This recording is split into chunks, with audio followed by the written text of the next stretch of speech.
I know what you're thinking. Is this another bullshit credit video? No, it is not.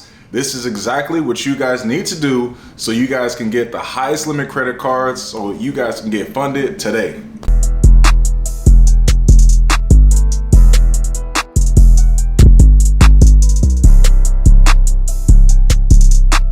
We're gonna get you guys approved immediately for funding so that you guys can use that money to grow and expand your business. Now, there are several key components when it comes to getting your credit together, as well as making sure that your profile looks as good as it possibly can for funding. Let's go over a couple of those things. So the first thing that we want to talk about is super simple, is your credit score. Where is your credit at? Right now, stop this video and go ahead and go to Credit Karma, Experian, or use Identity IQ, or maybe even Credit Hero to look up your credit score right now. So take a couple moments to do that. Now that you guys are back and you've unpaused the video because you actually did what I told you to do, let's go ahead and assess where your credit score is at and where it needs to be in order for you guys to get high limit credit cards that you can use for your business, as well as your personal uses. Now, the ideal credit score is going to be a 740. A 740 FICO. Okay? Your FICO score is a combination of Experian, TransUnion,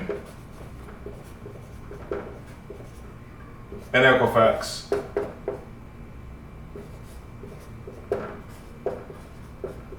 Okay, so these three scores right here, or from these three bureaus, creates your credit score. And what we want to do, or the sweet spot, is to be at a 740. And guys, you're not that far away.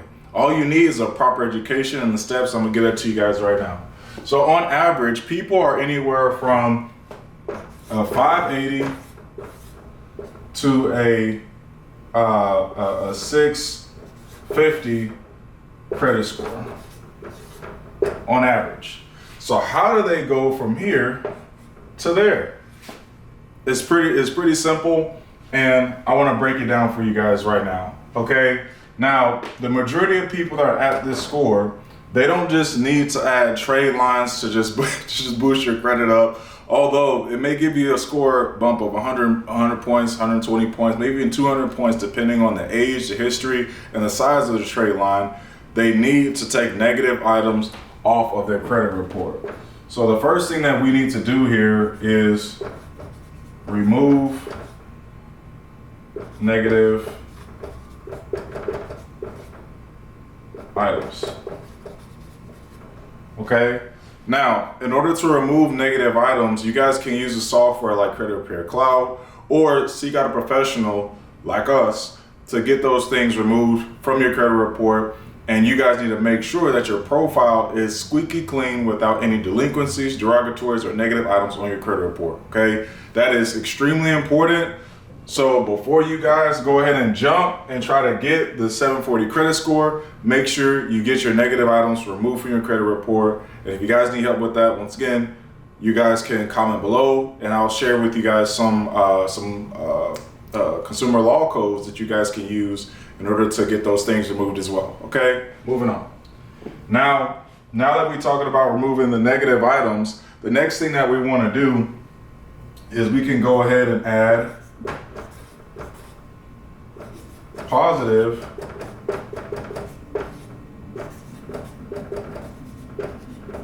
primaries. Okay, now I personally like primaries over trade lines because trade lines are visible, authorized user accounts. So the financial institutions are not going to take you as serious or take that account as serious as you guys may think when it comes to the underwriting process, okay?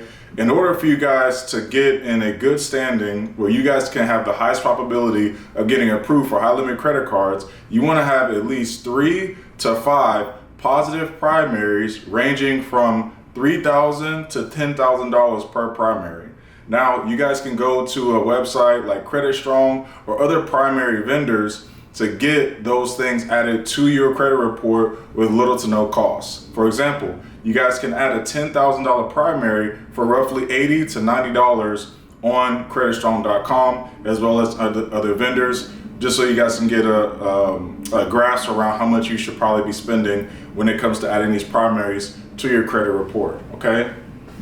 Now, I like primaries, and the banks like primaries over trade lines as well, because it's gonna automatically report positive history with a zero balance. And that's extremely important. When you guys are applying for these cards, a lot of times they will see that you have all these various balances, high utilization, and these cards that are being used, and it looks like you're being desperate when you're going to apply for these cards. So what the primaries do is they help with that narrative. So it's like, look, I got approved, but I haven't used these accounts, I have not used these credit cards, and essentially that looks better in the financial institution's eyes when it comes to the underwriting process. All right, now let's pick up the pace. The next three things that you guys are going to be paying attention to in order to get high limit credit cards is going to be a payment history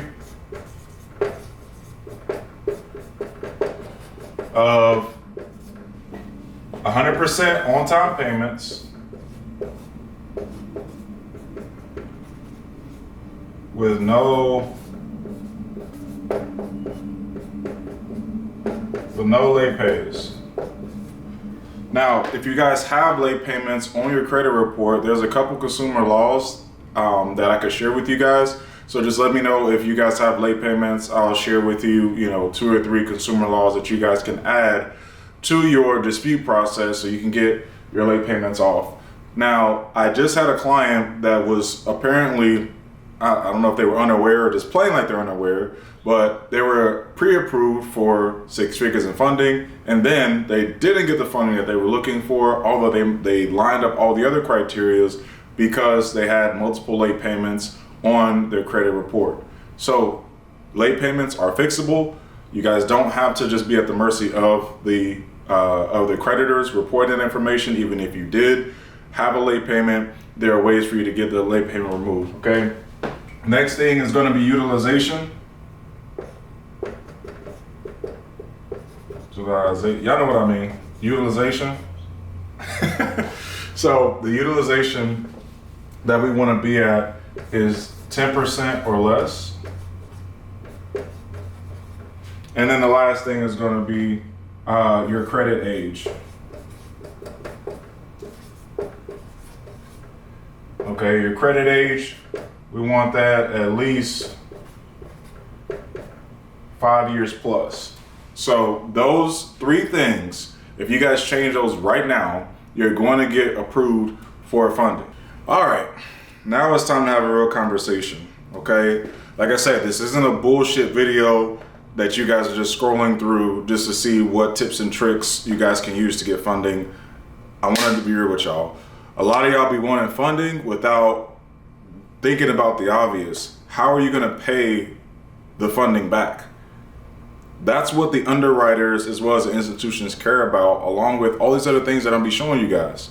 So a good spot to be at income-wise is anywhere from $60,000 to $100,000 a year. Now, with that being said, no, that does not mean $60,000 or $100,000 flowing through your bank account, guys. They're not stupid. These are financial institutions that trade at the highest level with you guys' money, if you guys didn't know that. But guys, we're talking about like Chase, Wells Fargo, Bank of America. You're not gonna fool them by just saying, oh, I have all this money running through my bank account, so give me funding. No, it's like you gotta file your taxes. There's a couple of things that you guys need to do as well. As I said, let's talk about income.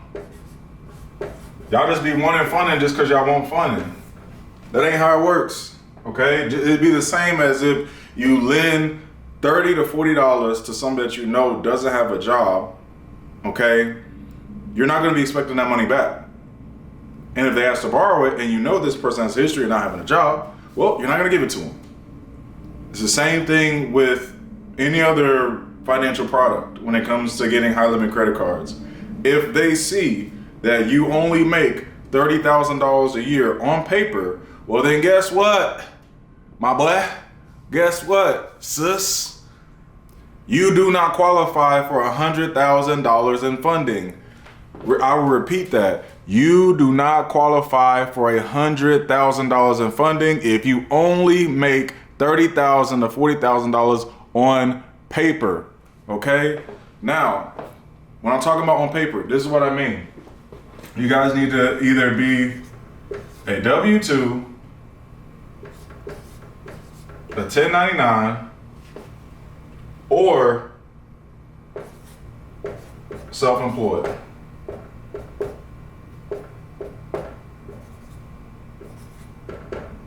Okay?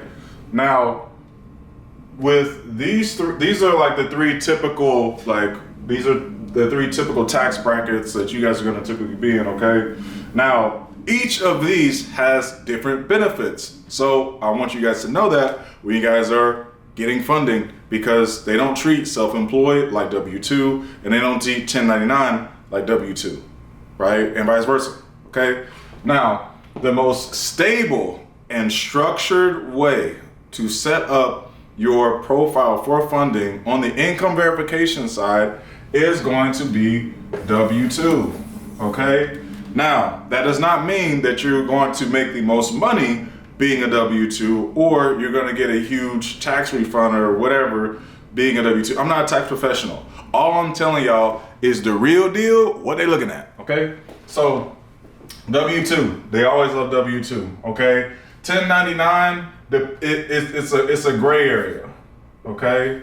So we're just gonna put a question mark there because it depends from institution to institution, okay? And then if you're not a W-2, you need to go ahead and file as self-employed when it comes to funding, okay? Now, when you guys are doing self-employed, guess what? You have to file your taxes. You gotta have verifiable income. Okay? Just because you guys have $750, $3,500, $5K, $10K, $30K, or whatever to throw at your credit does not mean that you guys are gonna get approved, okay? They need to understand how much money you're actually making, how much money you're taking home, so they can assess, can you afford to even pay these people back? They don't care about how cool your business idea is. They don't care about your history and, oh, my parents were successful business people and I've been working in my family. They don't care about any of that stuff.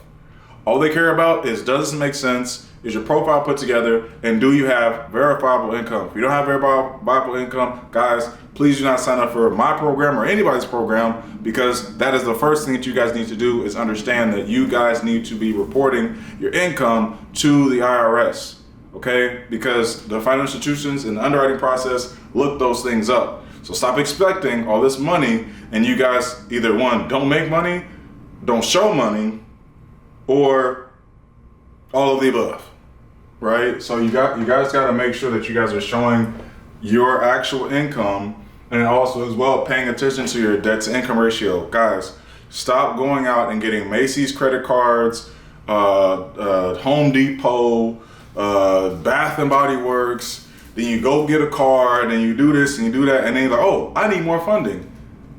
No, you can't get more funding because you just got a $20,000 to $30,000 car. You just got 4 these little store credit cards that have a $500 to $3,000 limit.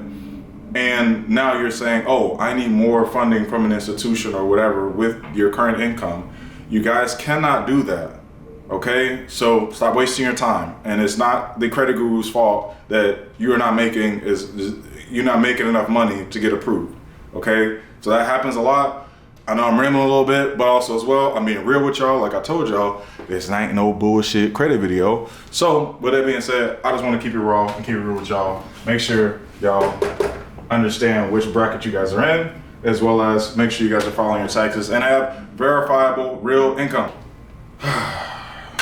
See, now this particular subject really gets on my nerves, and y'all be almost having me right here from crashing out, and that's derogatory fucking marks on your credit. Guys, stop signing up for my program. Stop signing up for anybody's program if you got 30 or 50 derogatory marks and you ain't trying to pay no money to get them things off, okay? Meaning, if you guys have anywhere from 10 to 50 derogatory marks, pay the right person and the right amount to get those things off, okay? Because you guys can have all those things together that I've already described in this video. And if you have too many derogatory marks, guess what? You're not going to get approved for funding.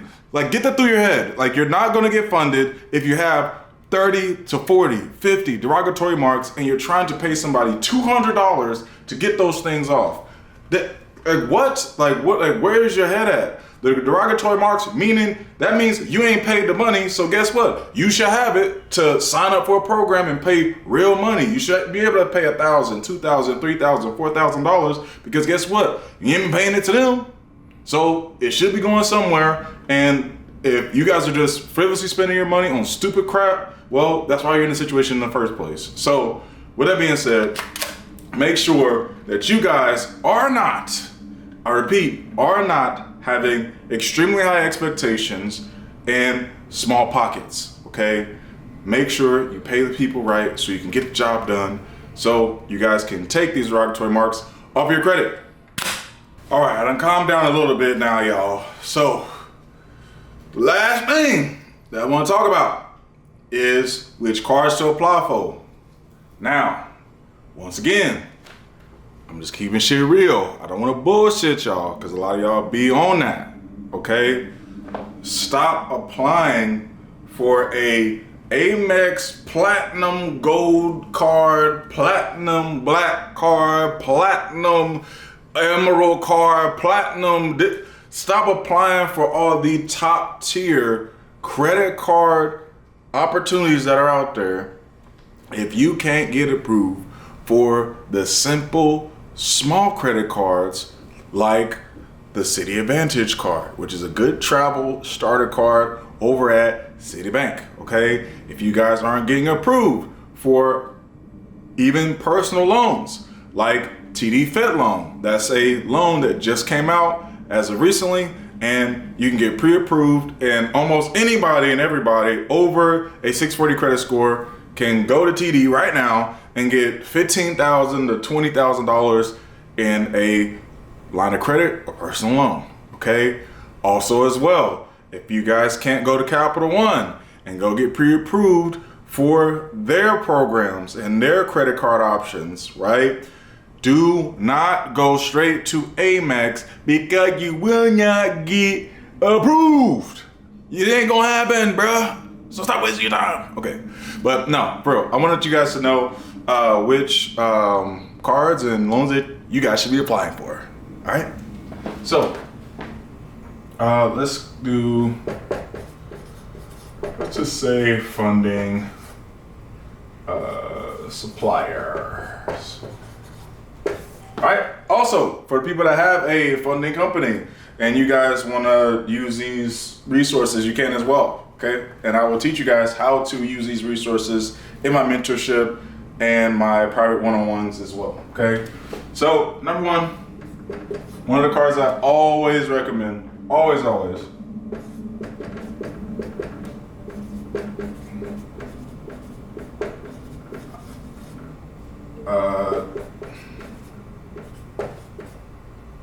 okay, so the City Advantage travel card, okay?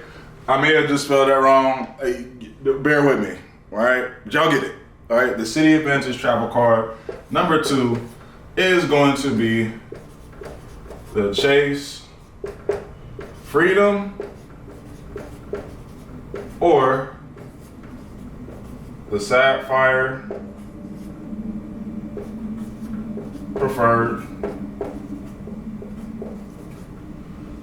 Number 3 is actually going to be something that not enough people talk about, but we're going to go JetBlue.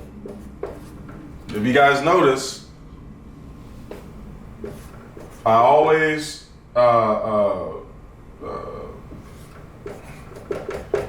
always include travel cards because the travel cards give you the most money. I don't know if you guys knew that. Okay, now this is on personal. Okay, top 3 personal credit cards I'll recommend, and I'll throw in a bonus one. That's going to be the Capital One,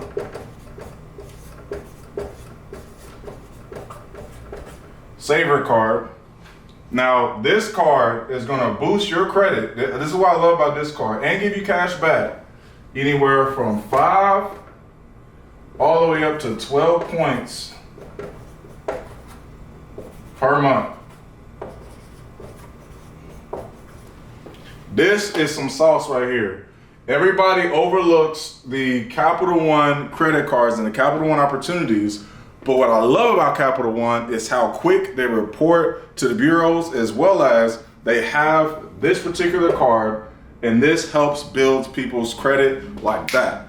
Imagine if you do all the things that I've already recommended, plus you guys also go ahead and get the Capital One Saver card, and you're working your credit for the next 90 days, you guys will be at a guaranteed 700 to 740 plus credit score with good history, good payments, and like I said, you'll get an increase of anywhere from 5 to 12 points every single month that you pay your Capital One Saver card on time. Okay? All right, so for my people that want to be big dog, big business funding, okay? I'm gonna give you some resources as well, all right? So the first institution that I like to get my clients funded as far as business funding goes is definitely gonna be Chase. We always gotta go with that Chase Business Inc. It's the #1 card out there, in my personal opinion, for a business. And I even put it above Amex, and I'll tell you guys why in a second, okay? Now, #2 is I'll go ahead and recommend my clients to get hooked up with some financial products over at Truist Bank. Okay, they have various financial products, okay? So in order for you guys to get business funding with Truist, you guys need to create a business account with Truist. Otherwise, if you guys just apply online for a business loan and you don't have an underwriter or somebody like myself or my company to intercede in the messaging process and an underwriting process, you're just gonna get lost in the sauce and probably never get responded to, okay? So if you're on your own, make sure you go ahead and get a Truist Bank account, and then you guys can have your business profile set up so that you guys can go ahead and start getting some of those financial products. I think Truist has the best approval odds for business lines of credit, and they also are the most lenient, okay? Now, moving on. #3, when it comes to business funding, or you guys are trying to fund individuals for your company, this is about to be some salt now. There's about to be some salt, okay? Now, you can either do your fund box, or you could do upgrade. Now, why is this important? Okay, so 9 times out of 10, individuals, just speaking realistically, aren't ready for an Amex card. They're not ready for the highest top tier, credit cards as a business owner. So what do you need to do? Well, get them funding immediately, which is going to be, I guess you could say, advantageous. There we go. It's going to be advantageous for you guys' relationships, so that you're not dealing with clients that are just making you stressed or getting on nerves or anything like that, because they haven't started to see results, because they don't want to wait for the process, and then understanding that the process is even there because they created these problems, and then they don't care about that because they just paid you, and since they paid you, that means that they want some of your time, and then because they want some of your time, now that means that you need to be stressed out yourself too, and if you're not stressed, you don't take them serious, and then you need to all that garbage. Go ahead and get them some funding immediately through things like Fundbox or Upgrade, okay? Now, these are just simple, personal business loans. It drops right into their account, easy peasy, super simple, Okay. Now, number 4.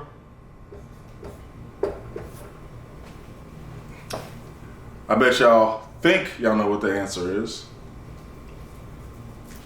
And y'all probably right. Okay, we're gonna go with, we're gonna go ahead with American Express. Okay. Now, which card though? It's going to be American Express Business Gold. All right. Okay. Now, these 4 to 5 options are the stepping stones for you guys to have a successful experience as a business owner getting funding, or as an individual that is running a funding business. Now, let's talk about how you guys get relationships with all of these institutions so that you guys can fulfill your clients, or just get some funding for yourself, okay? One thing that you guys are overlooking when it comes to funding is the power of LinkedIn, okay? LinkedIn, like, for real, like LinkedIn. You guys need to create a very good, appealing, clean, professional profile and start researching some of these companies in LinkedIn. Guess what? These are real people, not AI bots that just, you know, oh, I think I could do a little something. These aren't just AI bots that work at these companies. They're real people, okay? So these real people always are looking for new business at Chase, at Truist, at Phonebox, at Upgrade, at American Express. So if you guys want to go to LinkedIn right now, y'all can touch some people up. Oh, American Express in whatever area, Kansas, whatever. And guess what? You guys can go start talking to people that work at American Express and ask for the help. Then what you want to do is make sure when you're talking to people, you're not just talking to just a banker or a bank teller or whatever. Make sure you're talking to a manager, an exec, a regional, whatever, and let them know, hey, look, I have 20 clients that I'm trying to bring over to American Express. Can you help us out at all? And these people are making anywhere from X to X amount of dollars a month of revenue for the year or for each month. And you do that enough times and you start getting those relationships. Those are one of the things that anybody can do, but you guys always overlook it. And guess what? 95% of people won't do it. And I just literally just told you what you need to do. All right. So with that being said, that wraps up this video talking about how to get high limit credit cards, which opportunities to go for, which ones to pass on, derogatory marks. You know, hopefully I didn't offend anybody with the Nerf gun or anything like that. I hope, you know, y'all understand and I'm just speaking from the heart. But anyways, so go ahead, get some funding. Go ahead and do your thing. Go ahead and start getting some of those derogatory and negative items removed from your credit report. And if y'all need your boy, y'all already know where I'm at. Go ahead and jump in that comment section, do your little 1-2, and then drop what exactly it is you need help with. I'm gonna go ahead and reply to you right now because guess what? I love y'all. I care about y'all, and I want to see y'all win. All right. So, got any more help? Hit your boy up. Join our community. Get some mentorship. Stop wasting that money. Okay? All that PPP done dried up. All that tax money done dried up. Now let's go ahead and get you some more funding.